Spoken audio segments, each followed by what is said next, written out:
Hello again, Dominic Trophy, and welcome to another video. And this was going to be something video game related, but it's actually been a topic I've been thinking about for a while, and especially with the way things are going with the gaming industry and stuff. And this question is, could or will or mostly could digital only consoles ever succeed? Now, with this sort of question, a lot of people would always end up shouting a big fat no. That will never ever work, really. And it as I said, depends on how the thing goes. My opinion about it is, I'm sort of on no, but I'm kind of like in mixed. I'm kind of in the middle. And you might think, well, why? Why? Now, the thing with digital only consoles is that we've seen several platforms over the years try this out. You know what I mean? We've seen it from, a lot smaller companies. We've seen it from, larger companies like mostly with Sony, many years ago. And they've always ended up failing. And a lot of people always say, because it's a digital-only console. And that is one of the factors. So, for example, we'll look at, the PSP Go. Or the Ouya, which I do have an Ouya. I know a lot of people really don't like this console, but it's actually not a device. It's not a bad device. I think it was interesting for what the company made at the time. We've also seen even like online. We've seen like the Steam machines and stuff. That's sort of a PC being in the living room, but it's similar. You know what I mean? What is obviously the most common factor with these consoles or platforms, they don't use physical media. Everything's digital. And this is why with digital-only consoles and even streaming services usually end up failing. And the one thing is the company. Now, the thing is, you can have the most amount of great games on it. Like, as I just said, just like the Ouya, even though it does mobile games. For the Ouya, there's actually a lot of great games on it. But the thing that killed it wasn't the console itself, wasn't the platform, it was the company itself. They were running out of money. And that's why they discontinued it after 2 years, you know what I mean? So it didn't fail just because it was a digital-only console. It failed because of the company. Similar to the PSP Go, if anyone remembers that. The PSP Go was intended to be a slimmer PSP that you could play on the go. That's why it's called PSP Go. But the thing with it is, not only was it small and lots, slimmer, it had no UMD drive.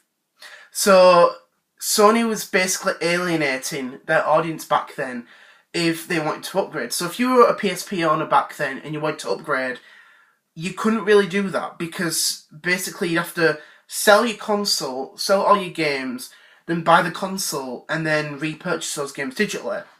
So it kind of hurt it for a lot of people, and that's just what annoyed a lot of people. It was an interesting device. It had a lot of potential, but just like the Ouya, the games were not the fault. With it being a digital-only console, that kind of aggravated a lot of consumers because if they were to buy that, you know what I mean, they couldn't just buy games in a store. They'd have to buy them on the PSN store. A great idea, ahead of the time it really was. But that's just what hurt it. It really, really did. And then you've got stuff like OnLive, which is a streaming service. You know what I mean? It was sort of a console, but obviously it was a streaming service box. Now with that, streaming services aren't a bad idea. But the thing that kills it towards the end is if the company ends up becoming bankrupt or if it becomes defunct. Because if you are a customer of that service, you know what I mean? Unfortunately, all your content that you've purchased using money, actual money, it's just gone, you know what I mean? And the thing with OnLive was it lasted for 6 years. It lasted from 2009 to 2015. And the reason it ended up becoming defunct was because of Sony, since they bought them out. And it scared a lot of people because we're using streaming services. What happens to that company? Like, for example, if you were an OnLive customer, your console, your controls, everything, is pretty much useless because you cannot connect to the service anymore. Once you are unable to connect to the service, that's done. You know what I mean? That is a bad thing. You know what I mean? If you think about it with Microsoft, you know what I mean? With the original idea of the Xbox One, the Xbox One was originally going to be an all-in-one entertainment box, really. That's why it was called the Xbox One. But the games were going to be similar to something on PC, where the game is just an installation disc. You put it in, you play it obviously installs the game, plays it, and the disc is basically irrelevant. You can't use it. And that's why you had the whole idea of no used games, 24-hour check-ins, always on DRM, and that's what annoyed a lot of people. And always connected with the Kinect, you know what I mean? And these policies and regulations really aggravate a lot of people because they did not want to be limited to that sort of stuff. You know, why go from a mainstream like offline, online console that has no issues with that, just play the game and that's it, to a console that does everything like that, and it kind of aggravate a lot of people. And I wonder if we will ever see that happen again. You know, could Sony try it again? You know, in the far future, like they did with the PSP Go. Could we see Microsoft go towards the end of the whole DRM policies? Could Nintendo do it? You know what I mean? We don't really know about that. But overall, I don't think they are a good idea because you limit your consumers. You know, you need, like, for digital-only consoles, you know, you need obviously a good internet connection. You need to be connected always on, you know, you need to be connected to the internet all the time because you can't use it. Like, for example, as I just said with the Ouya, you know what I mean? You know, you need an internet connection to purchase stuff, you know what I mean? And that's, you know, the thing about it. But you can play games, obviously, offline, you know what I mean? But it will literally kill, I think, a lot of the audience, metaphorically speaking. Because I think once we do go to a digital-only future with gaming, where, you know, the far future Nintendo console, the far future Sony console, even the far future Microsoft console could do that. I think we could see another I think we could see another Microsoft Xbox One 2013 DRM issue again. I think we could see that in the far future. And I actually feel that Microsoft could actually end up doing it again. That's just how I feel. I'm not trying to scare people, but it scares. It really does scares a lot of people. But thinking like with streaming services similar to like iTunes or Spotify, with that you're streaming it, so you don't actually own anything, you know what I mean? And that's just the way it goes. Even these digital services that are on, you know, the consoles and stuff, you know what I mean? Because, you know, you'll probably will own them, you know, unless, you know, your console breaks. But once those services go, that's done, that's it.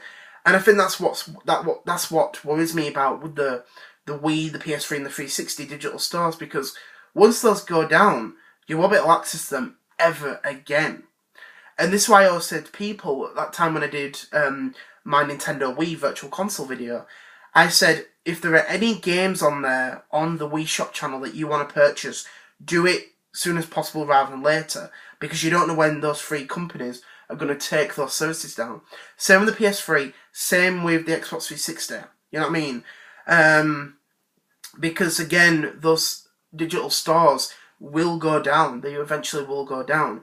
In the far future, when we see the PlayStation 5, the Xbox 2, the Nintendo Switch 2, you know what I mean? Whatever they call that.